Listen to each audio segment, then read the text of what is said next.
పోచమ్మ తల్లికి బోనం చేయడం అంటే ఇల్లు వాకిలి శుభ్రంగా ఉంచుకోవడము అంటే ఊడ్చి చల్లడం ముగ్గులు పెట్టుకోవడం లాంటివి అన్నీ చేసేసాను. అన్నీ చేసి నైవేద్యం వండుకున్న. నైవేద్యం ఏ విధంగా వండానంటే ఒక 5 పిరికిళ్ళ బియ్యము, కొన్ని వాటర్ పోసి లైట్గా పసుపు బెల్లం వేసి నైవేద్యం అయితే వండిన. నైవేద్యం వండినాక బోనం కుండ పసుపు కుంకుమలతో ఇలా పొదించుకున్నాను.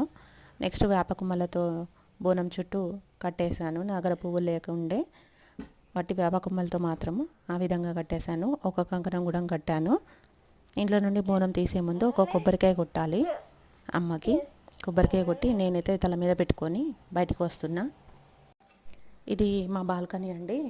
తులసమ్మ కోట ముందు మంచిగా ముగ్గులు పెట్టుకొని అలంకరించుకున్నాను. గుమ్మానికి ఇరువైపులా మామిడి తోరణాలు కట్టేసుకున్నా. ఈరోజు వసంత పంచమి మంచి రోజు అని చెప్పేసి పోచమ్మ తల్లికి బోనం అయితే తీయడం జరిగింది. ఇంట్లో నుండి నేను ఇలా బయటికి వస్తున్నాను టెంపుల్కి వెళ్ళడానికి కోసమని.